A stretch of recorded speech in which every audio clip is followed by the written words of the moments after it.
Em todas as palavras da língua portuguesa há uma sílaba tônica, ou seja, sempre haverá uma sílaba mais forte do que as demais. Isso não quer dizer que sempre haverá o acento agudo ou o acento circunflexo. Só quer dizer que haverá uma sílaba mais forte do que as outras. Por exemplo, quando eu digo a palavra café, você percebe que a sílaba tônica, que é a sílaba mais forte, está no fé. Quando eu falo a palavra cafezal, você observa que a sílaba tônica está na última, zal. Só que só em café a gente usa o acento agudo. Em cafezal não há acento. Então, dizemos que todas as palavras têm uma sílaba tônica. Isso não quer dizer que haverá o acento agudo ou acento circunflexo em todas as palavras. Existem regras, e aliás regras muito inteligentes, veremos algumas hoje. Mas antes, como eu disse, sempre haverá uma sílaba tônica. Então, em café, a sílaba tônica é fé. Todas as demais chamamos de sílabas átonas. Portanto, o K é uma sílaba átona e o fé uma sílaba tônica. Eu disse em todas as palavras, mas não é bem assim.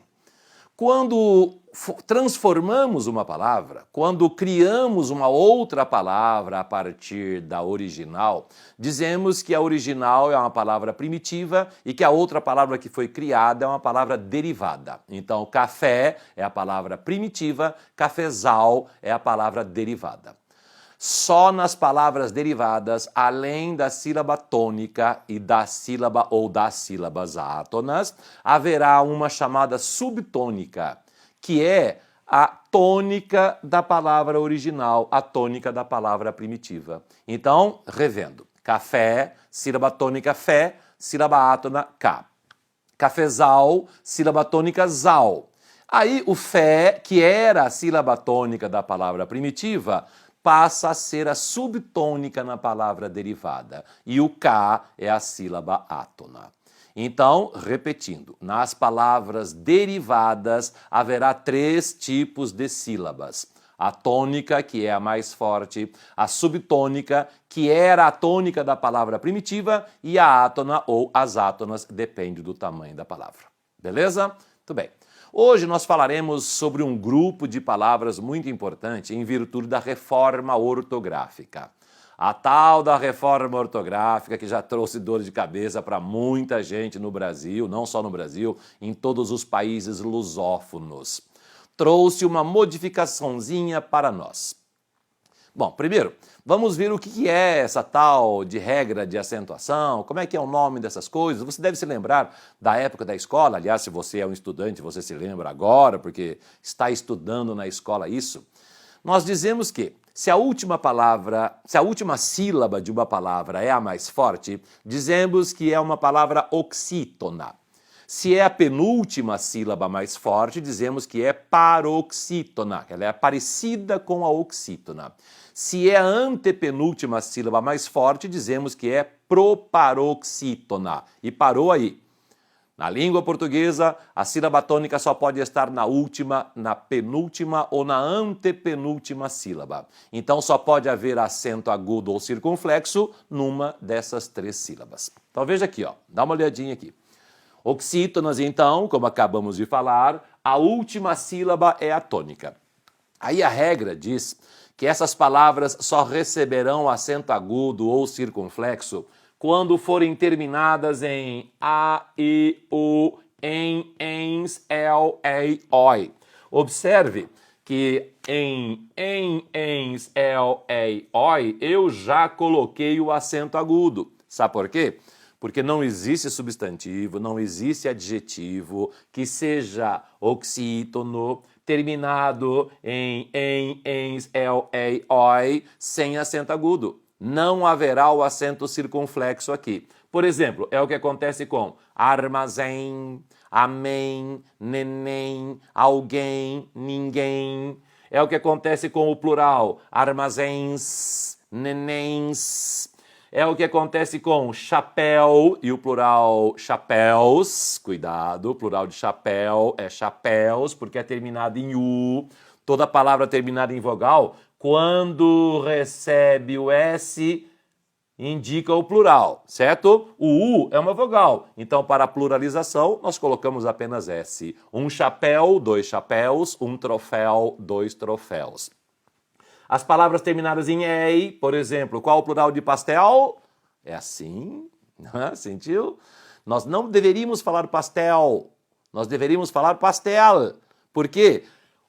Chapéu termina em U, nós falamos dessa maneira, sem que haja um obstáculo.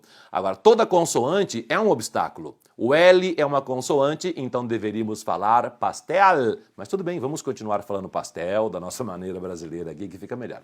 O plural de pastel, pastéis, com um Sinho aqui no final. O plural de anzol, anzóis, com Sinho aqui no final. Agora, quando a oxítona for terminada em A, E ou O, tanto pode haver o acento circunflexo como o acento agudo, depende da palavra, evidentemente. O que importa agora para nós é você memorizar, então, que as palavras com a tonicidade na última sílaba, terminadas em A, E, O, devem ter acento. Por exemplo, maracujá, a sílaba tônica é a última, tem de ter o acento agudo. A palavra café, como acabamos de ver agora há pouco, a sílaba tônica é a última, terminada em E, acento agudo. A palavra mocotó, terminada em O, sílaba tônica é a última, acento agudo. Só um detalhe. Hoje não falaremos sobre verbos, tá? Que você deve estar pensando assim, mas professor, eu me lembro de que estudei na sala de aula que eles mantêm, tem que ter acento circunflexo. Exatamente, só que isso aqui é uma regra de concordância verbal, é uma regra sobre verbos. Por isso, eu tomei bastante cuidado e agora há pouco o que eu falei? Substantivos e adjetivos. Tá bom? Aliás, pronomes também, qualquer palavra que possa funcionar como um substantivo. Falaremos sobre verbos em uma outra oportunidade. Fique tranquilo. Acompanhe o facebook.com/gramática online, que você terá a gramática completinha aqui no decorrer dos tempos. Bom, só que hoje é o seguinte, hoje eu não quero ficar na oxítona, paroxítona, proparoxítona não, tá? Hoje vamos falar apenas sobre as oxítonas, mas eu quero me ater a um grupo de palavras terminadas em E. Palavras que geralmente são provenientes da língua francesa e que com a reforma ortográfica passaram a ter dupla pronúncia. Imagine o seguinte, imagine você pai ou mãe de um nenenzinho, e aí alguém corre dizendo assim, vem cá, o bebê fez cocó no bidé. Você fala, o quê?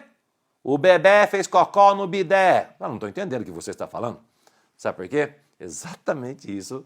A reforma ortográfica trouxe dupla pronúncia em algumas ou há algumas palavras terminadas em E, geralmente provenientes da língua francesa. Lá em Portugal existe a preferência da sílaba tônica aberta, bebê.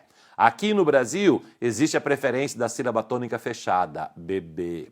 Por isso, então, lá em Portugal seria mais comum ouvirmos o bebê fez cocó no bidé.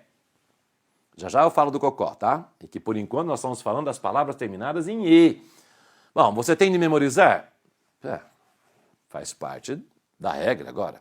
Então, se você vai prestar um concurso, se você é um vestibulando, se você é um concurseiro, esta é uma lista que tem de ser memorizada por você. Agora, você é um cidadão comum que apenas quer falar a língua portuguesa de maneira adequada, mantenha a pronúncia brasileira. Se você está em Portugal, mantenha a pronúncia europeia, a pronúncia portuguesa da Europa. Não há necessidade de trocar. Mas o concurseiro, o vestibulando tem de saber que há agora uma pequena lista. Essas palavras que eu coloquei aqui para vocês estão no texto do acordo ortográfico. São as únicas que estão no acordo ortográfico. Inclusive, lá no texto do acordo diz que são apenas algumas palavras. E eles dão como exemplo somente essas que aqui estão.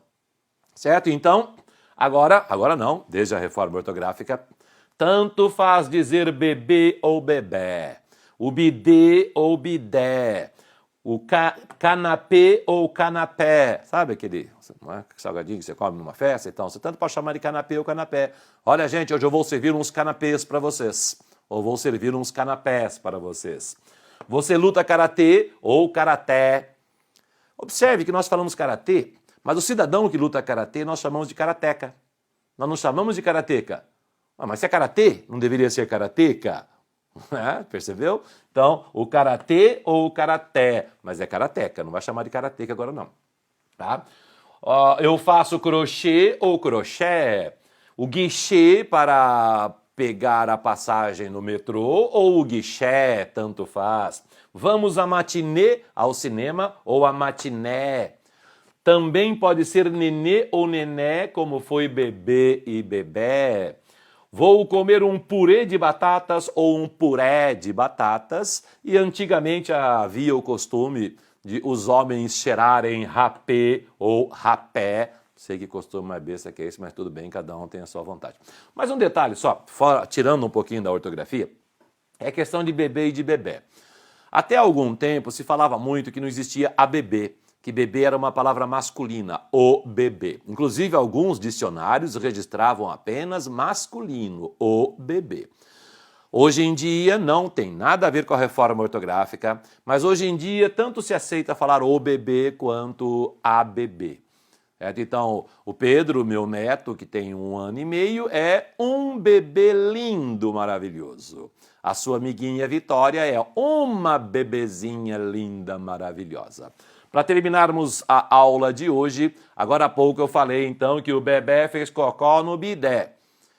Disse a vocês que aqui trataria apenas das oxítonas terminadas em E com dupla pronúncia. Agora, ó, vem um pouquinho mais para cá. Ó. Vem aqui, vem um pouquinho, ó. Vem um pouquinho mais para cá, que você vai ver aqui. Tá? Porque agora eu vou colocar apenas algumas palavrinhas terminadas em O, que também tem dupla pronúncia. São elas: cocô, que pode ter acento circunflexo ou acento agudo, cocó. Você pode lutar, além de karatê ou karaté, você pode lutar judô ou judo. Agora sem acento algum, não é judó. Aqui muda um pouco. Aqui a pronúncia é diferente das demais. Nas demais, acento circunflexo ou agudo, aqui não. Aqui acento circunflexo, vou lutar judô ou vou lutar judo. E finalmente a última, o metrô, a cidade de São Paulo, gosto muito de ir a São Paulo, passear nos metrôs da capital paulista ou passear de metro. Metrô ou metro. Eu sei que fica esquisito, porque metro, a medida que nós fazemos, mas não interessa, não tem nada a ver uma coisa com a outra. Aliás, o metro, nós passamos a ter as homônimas perfeitas. Lembra? Se não se lembra das homônimas perfeitas, volte lá, pegue lá o facebook.com/gramaticaonline, volta um pouquinho, nós já falamos sobre esses tais dos homônimos homófonos, homônimos perfeitos, homônimos homógrafos. Certinho? Então hoje, somente isso. Hoje apenas as palavras que passaram a ter dupla pronúncia, aquelas que geralmente provêm da língua francesa em virtude da reforma ortográfica. Certinho? Então é isso. gramaticaonline.com.br, a gramática completa para você, e aqui no facebook.com/gramaticaonline, sempre aulas curtas, rapidinho, para você não perder tempo. Até a próxima.